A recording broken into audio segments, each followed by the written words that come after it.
So, Joe, what is one thing you wish everyone knew about the somatic or nervous system approach to healing? Ooh, it's a big question. And I'm sure I have a perfect answer somewhere, but I'm just going to go with the first thing that comes and say that, mostly I would say that it comes down to the fact that who we think we are right now, the perception through which we see the world, all these sorts of things are shaped so much by our nervous system, whether it's our relationships, the way we see society, the way we see our career, ourselves.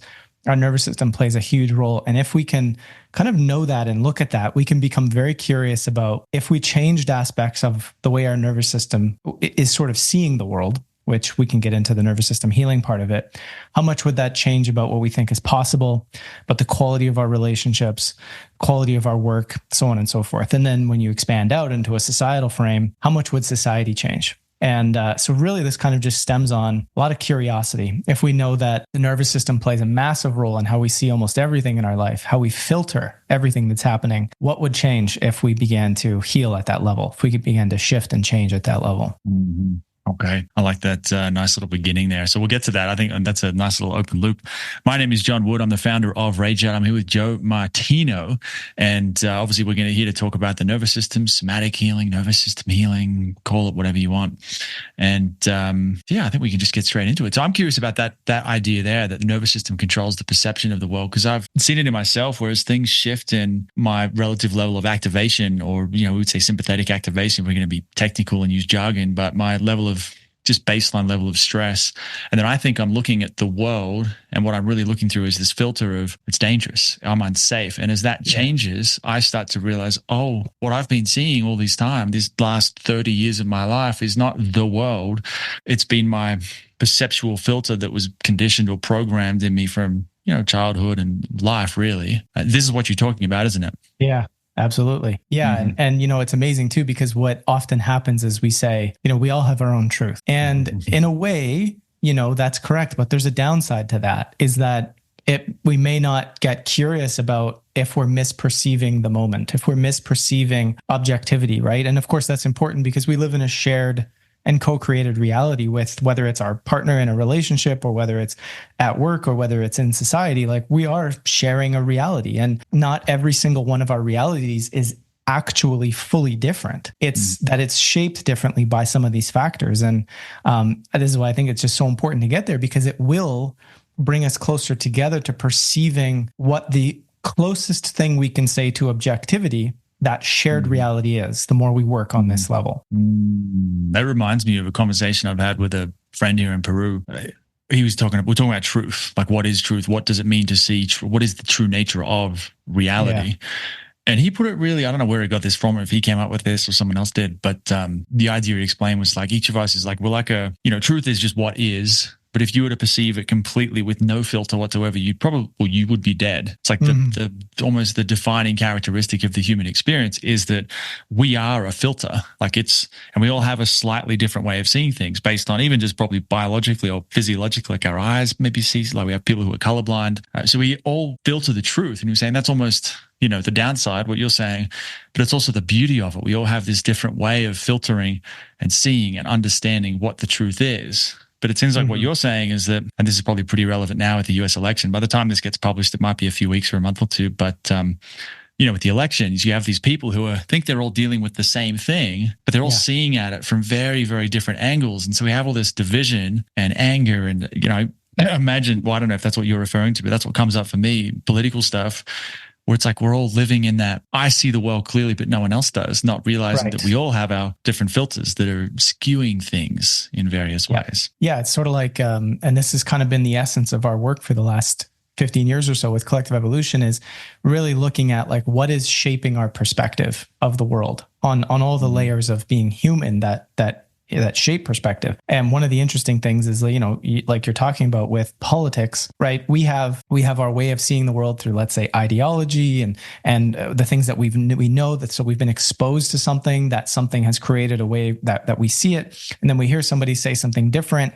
And, the first thing that can happen is we can hear it, get upset, and people will say, well, that's just your bias coming into play. And it's like, well, yeah, I mean, there is cognitive bias at play there. But if you take it a step deeper, it's like, even if you agree that we all have cognitive bias to some extent, because we do, the question is how much are we going to let that cognitive bias really run the show? And for me, I go back to this concept of embodied sense making that I've been talking about for a long time, which is saying, if we listen to the resistance in the body to an idea, to a person, to an ideology, to an event, or to an interpretation of an event, if we listen to that resistance, if we listen to where we're getting defensive, where there's aggression coming, where there's shutdown coming, all these potential little aspects, which relate to the nervous system, if you start listening there and you go, okay, hold on, how can I just pause for a moment, recognize that that's there, seeing that that is the trigger that's going to potentially make me go into a cognitive bias. And now I have agency to sense my feeling. I notice the cognitive bias, and then there's a choice point. And that choice point is the ability to stay in the game and say, hold on, okay, I see all these things going on, but I want to keep listening. I want to keep exploring. I want to keep my curiosity turned on. So we're listening to the body. We're listening to the way the mind wants to perceive. And we're saying, how can I stay and explore? And through that, we begin to look at the ways in which we're filtering our reality, right? And if all of us have our own filter, like you were talking about in the example earlier with the essence of the human experience, my proposition is, how can we make it so that filter is just kind of as clear as possible? How can we remove the distortion so that we're sharing? We are always going to have a little different color in the lens through which we see things. But if we have a lot of fog on top of that color, that's going to really create this division. And my sense and feeling is that the more we practice embodiment, the more we gain regulation in the nervous system and the ability to kind of not allow so much defensiveness or aggression or wounds of our past, whatever it might be, to allow the cognitive bias to color the experience, the clearer the lens that we're going to have. It's interesting. I think about, there's so many different little jumping off points, but, it seems like when I've seen this in people as well, when the less embodied, so maybe we should define what do you mean by embodied before we go down this little rabbit hole? Yeah, for me, it's having that awareness of being in this physical body, being able to sense, to feel, to know that there's a body, to be able to tap into that biological impulse that we have, being able to sense when we are maybe becoming a little bit defensive or a little bit overexcited, or being able to just feel the sensations, right? The emotional aspect that kind of emerges after sensation.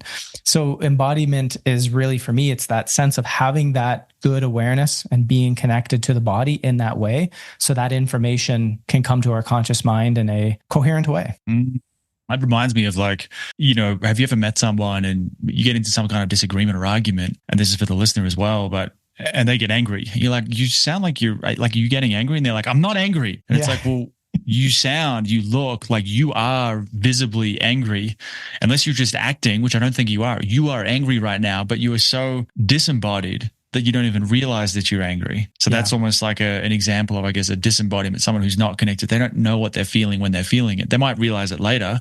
And when they come down, they're like, I was a bit pissed off there. I don't know what happened. I got a bit triggered.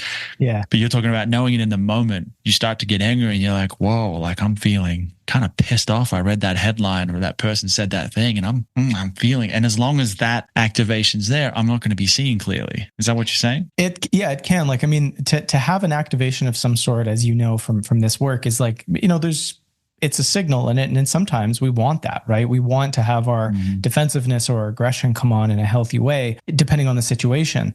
But what we're seeing happen is that in so many mundane aspects of life, or in so many everyday aspects of life, we are getting that triggering, or that something is coming on more from our survival system than it should be. There's obviously many different reasons for that, from sort of, we might be baseline agitated, or we might be baseline shut down. We might be just dysregulated in other ways where we're just quick to trigger, or it just something reminds us of a really big wound that we have, and we come up in contact with that, and boom, it comes up. So it's like there is an element of yes, I don't want to make it sound as though we shouldn't have these sort of reactions, but it's more so, let's get curious about the ones where we're not actually in danger, where there's somebody not there with a knife, there's somebody not there, or big almost car accident moment, or an animal is there, or something's going on that requires our system to come on in survival. all the other times outside of that, yeah, we want to be able to see what is arising and then get curious about it, right? Why am I having that reaction when I read that headline? Like, what's going on here? And when we can get curious about it and kind of explore it, as opposed to the guy who you were talking about, where it's like, I'm getting mad, I'm getting angry, I'm getting pissed off, and then they might explode in the conversation. And then later they go, yeah, what the heck happened there? That's okay too. But a lot of times people will just stay, I'm justified in that because this is important and because this is my fight and this is my thing. And the challenge with that is we end up with a lot of uncontained anger, uncontained aggression. And we never really can, come together and have meaningful conversations. So it's really about getting curious about those points in which we're starting to feel something and starting to discern why we're having that reaction. Mm-hmm. One phrase that comes up is truth, because we're talking about truth or, cleaning the filter so it's not so fogged up. But the idea that truth starts in your own body. Like before you look for it in the news or in the people around you or in the world, start by getting clear on what's happening in here. So like, do you know when you are angry? Do you know when you are afraid or ashamed or guilty? Because if you can't feel that, that's almost like the barometer for what's happening on the outside. Like now I need, I'm not really aware of what's happening in reaction to this headline or whatever it is that's going on, unless I'm really in tune with what's happening here. Yeah. And that brings up the question of like intuition, right? Because we, in the field that I've been in, which includes a lot of spirituality and metaphysics, the concept of intuition comes up a lot. And I mean, we could probably go on sort of breaking down intuition as there's this implicit sense of it where, if you ask yourself a difficult question and you think about it for a few minutes and then you're like, well, I don't know the answer. And then maybe 2, 3, 4, 5 hours later, you get this like spark of, oh my gosh, I got the answer. Well, part of what can be happening there is behind the scenes and in the mind, it's still working on that problem. And then when it's time, it rushes it forward to your higher order thinking and in the present part of your mind and say, oh, here's the answer. And we think, oh, that's a spark of insight. But that's one form of intuition, which is implicit. It's happening inside of ourselves and it's happening through a cognitive process, right? There's other forms of intuition that are like implicit and we call it intuition, although I wish we had a little bit of a different word for it. And it's kind of more of that trauma response wounding. So it's that I go into a situation and I'm like, whoa, something doesn't feel right. And then we might make meaning of that and say, my intuition's telling me this situation's bad. But is it actually bad? Or did something in the room remind us of an old wound where at that time we needed a protection response? We don't now, but that old wound is still speaking. But it feels intuitive, right? Because in a sense it is. But it's not the intuition that we come to define as like this helpful, useful thing, right? Where it's like, hey, I want to be able to clearly see a situation and make an objective decision in a sense, right? So while that other one that does come from inside, the one that I explained second, is still technically intuition, it's clouded by trauma. It's clouded by something that may not be objective to the moment.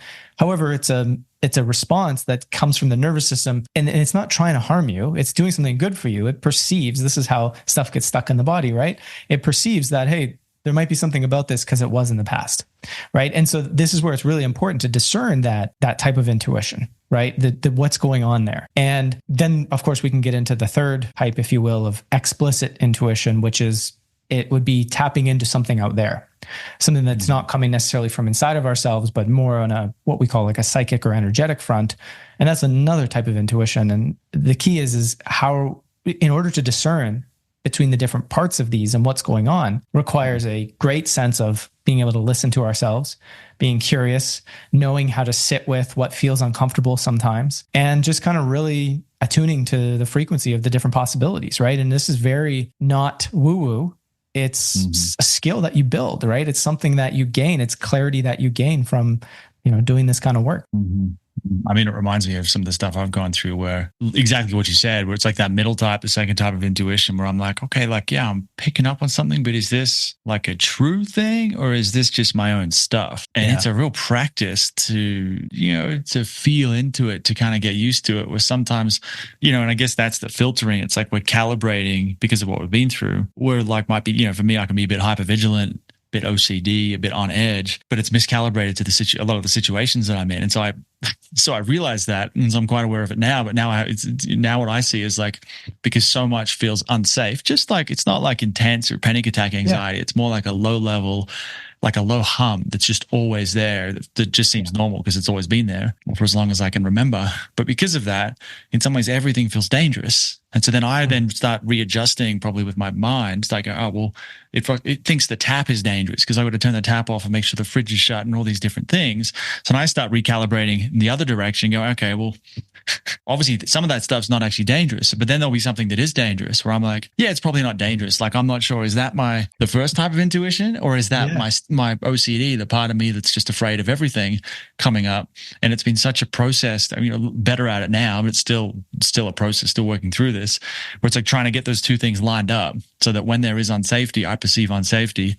And when it's safe, it's safe. But it's not an overnight thing, is it? No, it's not. And I would kind of ask you, like, what was your pathway? Like, when you think about the skills you had to build in order to discern between those, what are they? I mean, it's a lot of, we both worked with Irene, and so much of it has been, I mean, yeah, that's a really good question. So much has been obviously things like just being embodied. So feeling the ground, knowing how to look around, noticing my breath, those types of things. Working with, I think a big part of it has been like, for a long time I meditated twice a day, or not twice a day necessarily, but 20 minutes a day for 10 years or something. And I didn't realize even after all of that, just how shut down I was. And so because of that, I was then seeking out dangerous experiences because it would give me a feeling of adrenaline. I'd feel alive. I'd drink lots of coffee or drugs or alcohol or sex, whatever it happened to be.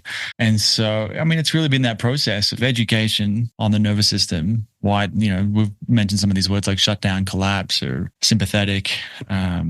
So understanding what's really happening and then learning to feel. Yeah. But it really has been, I mean, it's still like ongoing. There's still stuff where it's like, I can feel it. I'm aware of it.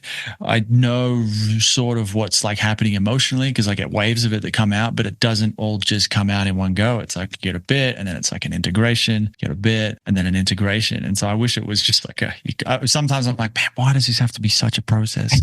Can we just get this done? Have one big, or sometimes I'll be like, the emotions, because often what's controlling a lot of this is unexpressed stuff, emotions. Yeah. And I'm like, why can't these emotions just kind of be like, hey, John, you need to like take an hour today and just go sit down somewhere and have a really good cry or a really good rage or whatever it is. But instead, it's like this game of smoke and mirrors where it's like, it's there, it's not there. Like I try to get into it, but it doesn't really want to go into it. It's such a... It's such a tricky game, man. I'm like, why does it have to be like this? Why can't it just be like, hey, man, it's time to cry. You go do that. Yeah, cool. Thanks for that. Yeah, no worries. Onwards, Yeah. Yeah, it's tricky stuff because so much of it has been there for so long. And we're in this modern world that demands a lot from us. And so it's not like we can spend 3-4 hours a day sort of really kind of exploring some of this stuff. And when I say what I just said, sometimes people will go, well, that doesn't seem like life, that we would need to spend 3-4 hours a day healing and this, that, whatever. And it's like, well, look, I mean, we're where we are as a human society, right? Like we have to accept that we are in a space where we've kind of been neglecting our nervous system health, our humanity, what's natural for us to thrive. We've been neglecting it for a really long time. And so there's elements of, it is going to be some work, at the beginning, it is going to be some work. And that's just kind of how she goes. And, if we were kind of more in tune with that and that work, we probably wouldn't be having this conversation because so much of our natural DNA and biology and expression would be already coming out. Right. But we are where we are. So this is kind of what it takes. And your answers on kind of you would bring up self-awareness and interoception, right? This ability to sense and feel and notice and discern, right? Like initially, I know when I work with folks, sometimes it's like, it feels impossible to them that they're going to ever be able to like navigate a panic attack, that they would have the capacity to feel the symptoms of a panic attack and be able to sort of contain it and not like go out the window, right? Like have you ever had panic attacks before? No, I mean, not before, not like what most people would call a panic attack, but I've had similar physiological things since learning to work. I'm like, which because I have the context of understanding the nervous system, it's not a panic attack. It's okay. Some energy's coming up. Let's just ride the wave. So similar shit, but it's never been defined as a panic attack for me. Yeah. Whereas like in my past, probably in and around 16, 17 years old, there were periods where it's like, I would get like this really, really, really, really extreme anxiety, which becomes like panic, where it's like you cannot like function. It's hard to explain, but it's like you just become so overwhelmed with fear, and everything feels like it's all just kind of moving up into this, like, I don't know what to do. And you want to move, but you don't know where to go. And you feel like it'll never stop. And you're basically feeling like you're losing control of your mind. You're losing control of your ability to be in this moment, to be in, and it's like, it's really intense. And when you think of the severity of that experience and you think, wow, like I would be able to feel that and move through it. It's like, that seems impossible, right? But it does come when you do this work. And then at the same time, you'll start to realize that just doesn't happen anymore, because it is stored survival stress, right? It's that energy that was stuck there, and something triggers it here and there, sometimes even our thoughts. And it just reminds us of that stored survival stress, and boom, like we're off the deep end, right? And so as we kind of navigate that, that stuff just kind of goes away, and all of it is, building that self-awareness, that interoception, that capacity, that connection back with the body. And the education's important, because like you just said, when you said, oh, I have this energy coming up, let me just move through it, because you know that there's more ability to do it versus other people like, what the hell's happening? What the hell's happening, right? And that's why it's so key to have the education part. Yeah. One thing I flagged a bit earlier was we were talking about like in the sense of like, I see that I don't read the news. We spoke about this briefly, I think, before we started recording, but I don't watch the news. I don't read it. I don't really care. Other people talk about it and I'll get like little tidbits. I'm like, oh, that's interesting. Cool. And then I go back to my life where I focus on other things. But I think at the start of COVID, I was living with someone in my family, staying with them, and they were very into it. And they'd mention some stuff, and I'd go and Google it. I'd spend 3 hours going down some rabbit hole. I'd be like, what was the point of that? And I'd feel this just twisted up inside. I'm like, what is this? This is what's that? And that's just like, some people watch the news every single day. And so, I don't know what it'd be like now. I don't really care to read it because I've got other things I want to do with my time. But at the time, it's like, man, this is, fear for one, and then there's anger. They sort of go together. It's like, I'm afraid, but now let's fire off some of the outrage. Let's shame and guilt the different groups of people.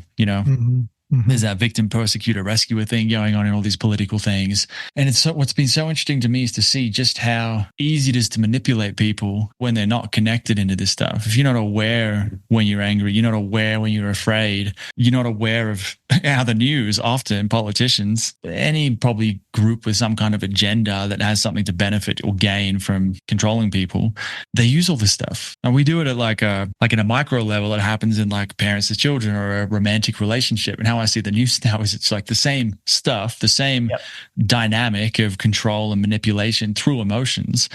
But now you got people who have huge amounts of power, like power to direct a nation. And it's just, I don't know if there's really a question there, but it's just an interesting thing that as you get into this work, you become more aware of that stuff. Or I meet someone and they say something and I'll feel it. I'll feel pissed off and I'll be like, oh, that's weird. I must be projecting. And then later I'll be like, hang on, they're messing with me. They're like crossing a line somewhere. It's like tricky, but they're doing stuff, they're fiddling around and they're doing it intuitively. I don't think it's always totally conscious, but it's just an interesting thing that as we start to feel, or you call it embodied sense making, that becomes a lot more difficult for people.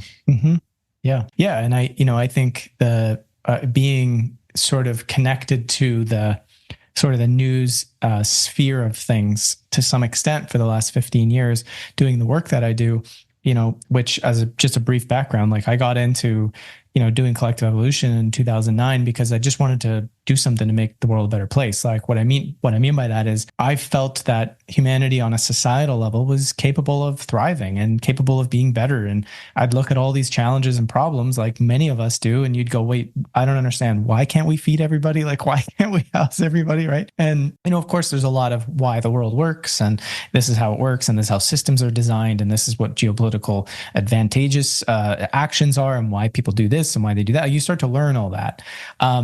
As you get older, especially. But when you're young, you kind of look at it and go, what the heck? But you start to see that our world is largely just traumatized. And like you were saying on the micro level, where we do these little nasty games in the household, and then we see it happen on the political level, whether it be on the local or sort of federal or sort of the provincial or state level where it's a little bigger, or the federal level, like it's all the same stuff, right? It's as above, so below.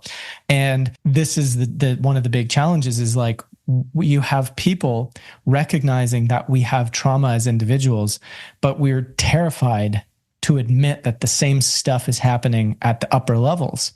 And when it's happening at the upper levels, well, of course, I mean, people will say things like, no, there's no way that politician would, conspire with that politician or this group of people to do something that's advantageous for them, but it's not really great for the people. There's no way they would do that. And it's like, well, why not? Doesn't one person at an office conspire with another person in an office sometimes to get a promotion over there, the other people that are competing? I mean, you see it happen all the time. Well, why wouldn't it happen at those levels? There's this sense that it feels as though humans, to some extent, not all humans, but a chunk of humans are having a really difficult time exploring the possibility within themselves that the people that are leaders, if you will, aren't just kind of doing a great job. Like they can't accept that there's potentially some really bad stuff going on. And I'm not saying it's like, oh, the worst of the world, like all the craziest conspiracies you've ever heard, but even something as simple as that, their allegiances are not actually to the people that they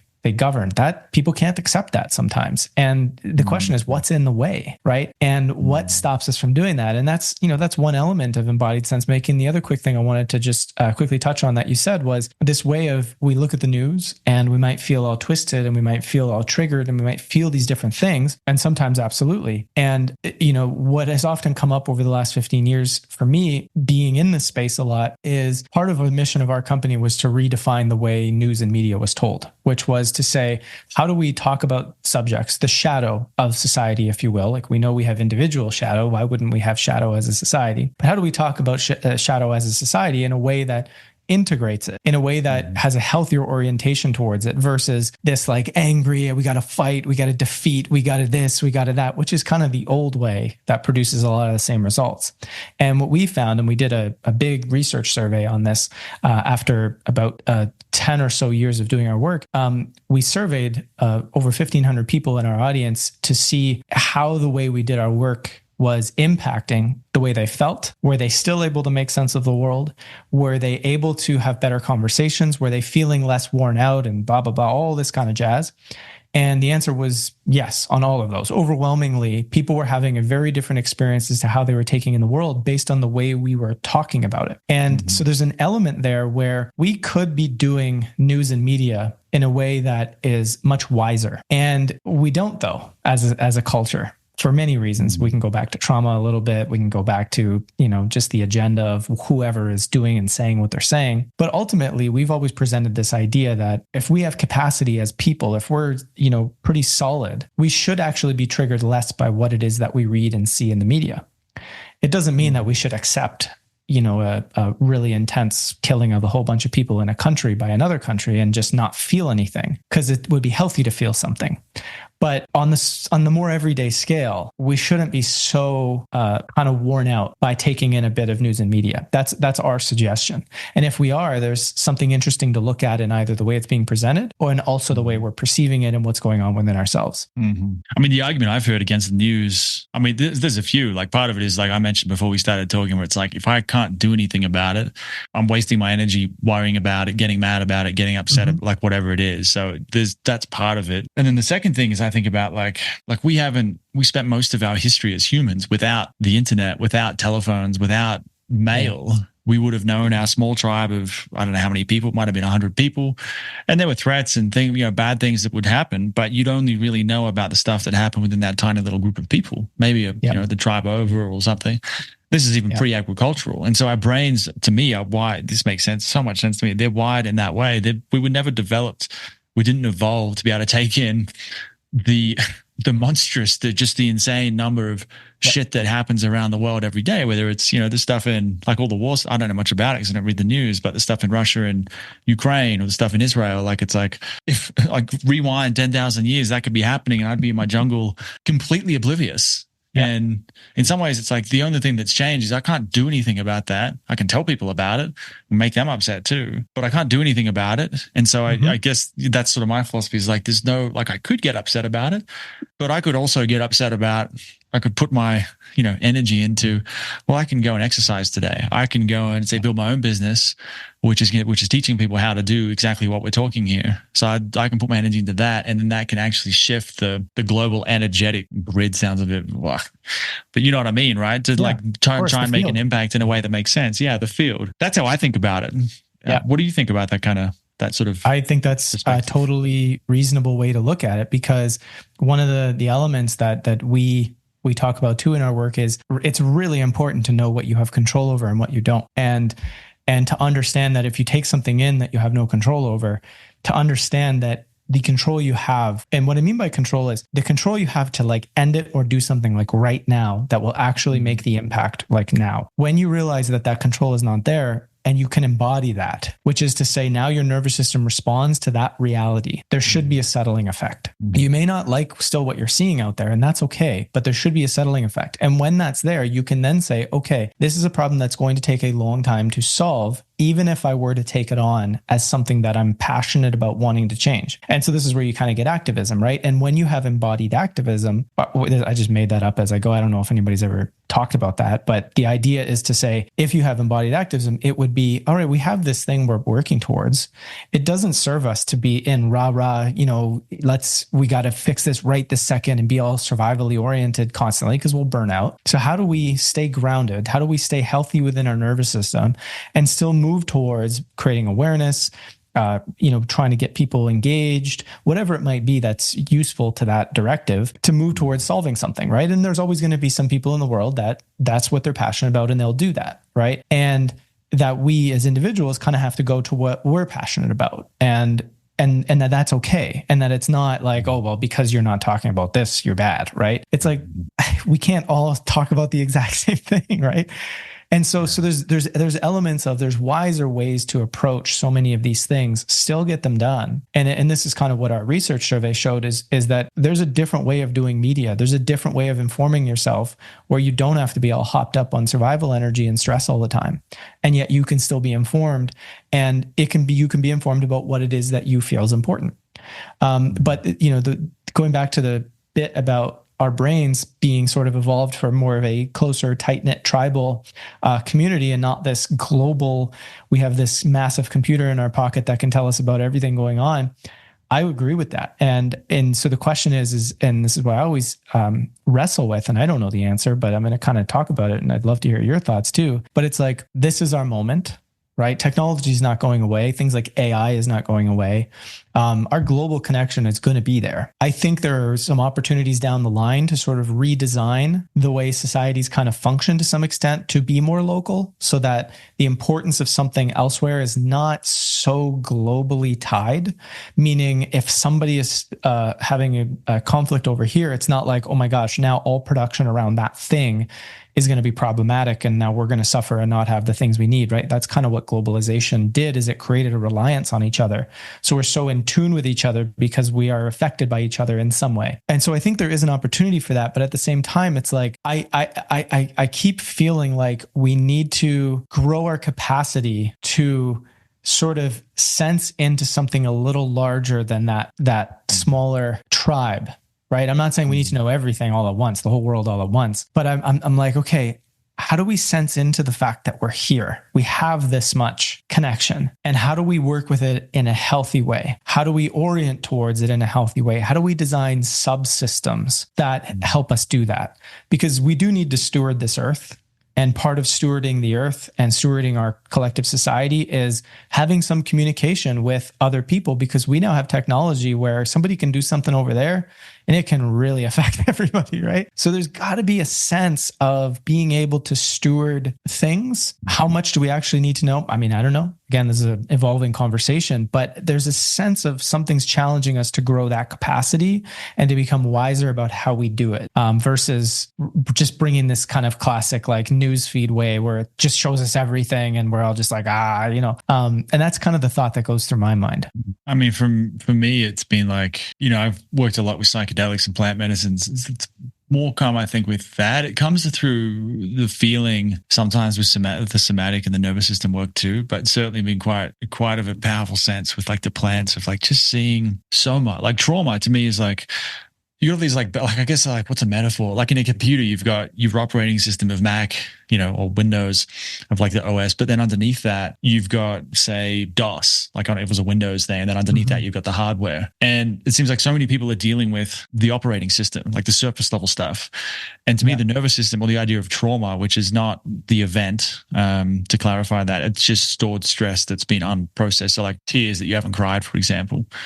Yeah. That to me is like the core layer that drives so much of the world. And when I've like had those moments, usually for me, it's when I like really tap into, I mean, I don't know if I'm just tapping into my own pain. I'm usually crying, like there's tears. Maybe I'm feeling some like tapping into some sort of collective thing, because I've heard people talk about that too. But in those moments, I'm like, all these people, even all the quote unquote bad stuff that people do, alcohol, drugs, violence, war, like in those moments, I'm like, it's all just because of pain. It's because all these people are in pain and they don't know what to do about it. And I've seen it with like, doing this work, people who I guess has been abuse. Of various kinds, and I got to go through those. To process it, I have to get angry, like furious, to process the rage, the sadness, whatever it is. But then at some point, it's like you start to realize, or I started to realize, where it's like it sounds trite in some ways, but it's like they were doing the best that they could with what they had. If they had a better tool for managing that stuff, they would do it, because what they're doing is very destructive. Probably most of all to themselves, as much as it's hurt me or hurt other people. You can see it. I see it throughout their entire life. Like it's like you are hurting yourself far more than you hurt anyone else. And so I see all that, and then I think, to me, I've thought about the same thing. I'm like, okay, so if that's to me that's the base layer that's driving, the hardware, you might say, in the computer, like whatever the first principles, the core of it. Yeah, we can shift that at a massive scale. Then all of a sudden you get other people, because not everyone's going to want to, at the moment I want to teach this stuff and share this stuff and talk about it. That's why we're here. But I see other people who, you could think about it as like untapped potential. How many people out there have incredible ideas in them for how to solve all the, like, that's why I love entrepreneurship too. Like just how as soon as there's a limit, there's an incentive, a financial incentive for someone to figure out how to innovate basically past that limit. So it's like, how much untapped potential is there in the world?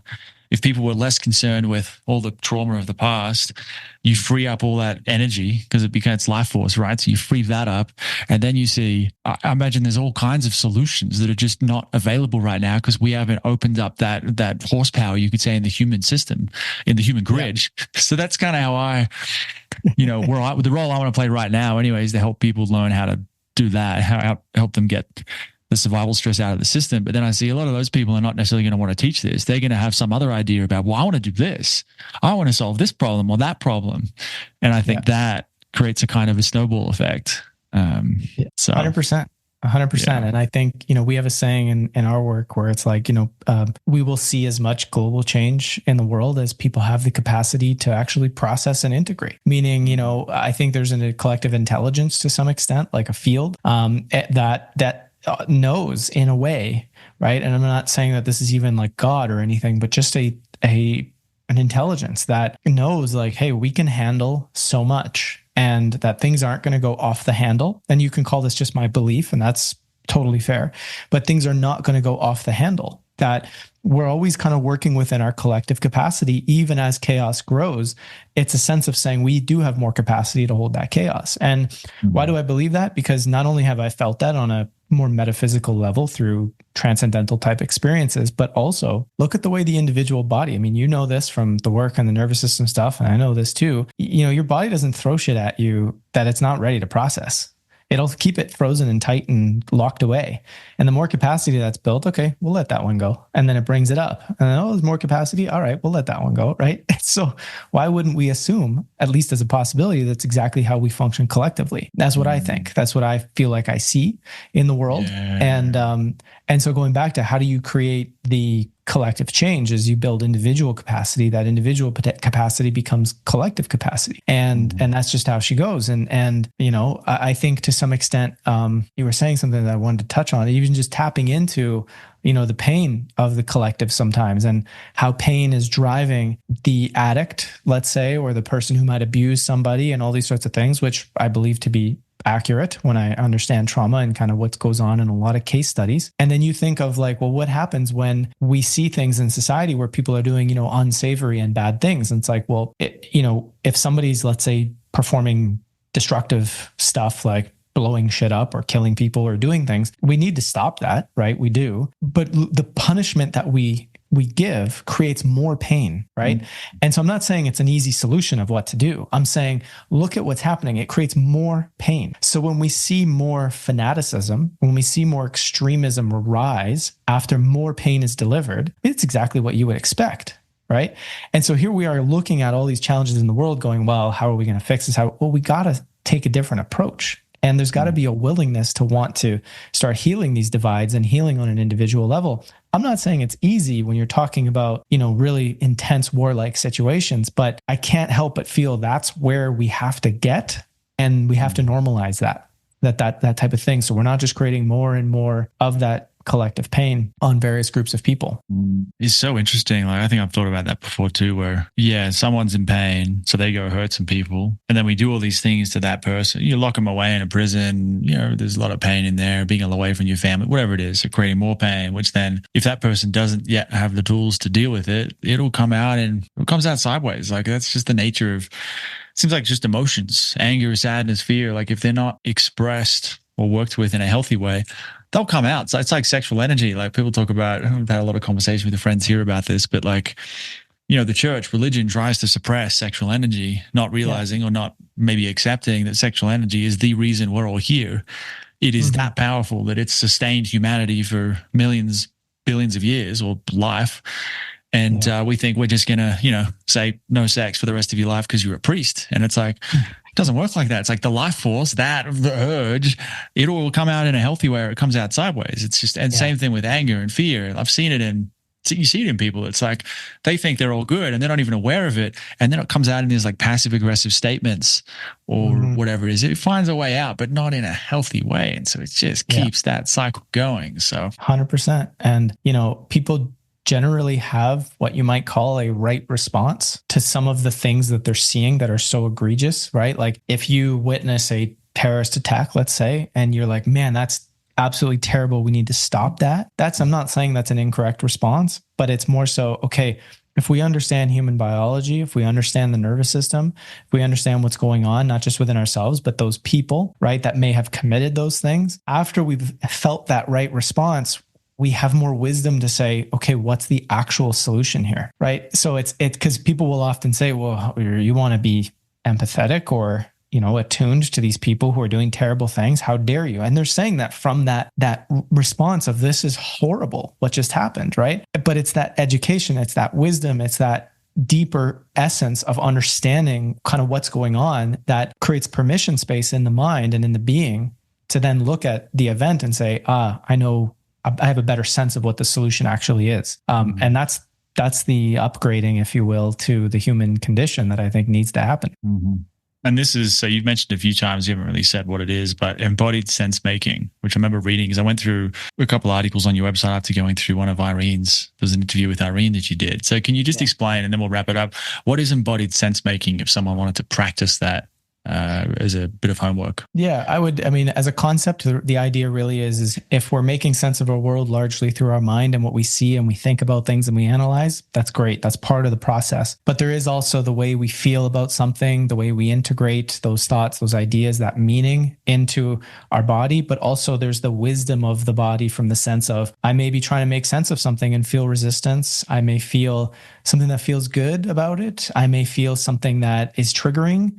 And embodied sense making is making sense of a situation, a relationship, a choice, a current event, whatever it might be, from the level of the totality of our being, which includes our body. And so to practice is the beginning point when I teach this is really just, you got to start building that self-awareness of the body. And the more of that self-awareness you build of the body, and then the more you sort of kind of have that awareness of, I felt something, there's space, right? And so to practice it is just to kind of get curious about, you may see something online and then you're about to respond really aggressively. And it's like, see if you can notice it and pause and go, wait, what's going on in my body? And just get curious enough and think less about the story and more about the feeling of the body. And it's, is it a longer way of making sense of things that are happening? Yeah, absolutely. But I do think that it's wiser. And that's kind of the idea. Now, there's more to it, but that's the quick version. Fantastic. Cool. Well, thank you so much, Joe. We got to wrap it up here. But before we go, if people want to learn more about you or embodied sense making or what you're up to, where would they go? Where should they go? Yeah. I'm on most of the socials. If you look up Joe Martino and kind of, there's probably a few other ones, but you'll see me there. And of course, collective-evolution.com is one way to visit and kind of find everything from there. Our articles are in there and all that kind of stuff, and it'll lead to our other channels. So yeah, it's all there. Fantastic. I'll have links to all of that on the show notes at rageart.co. Joe, thanks for coming on the show, man. Yeah, thanks so much, John. This was a good time.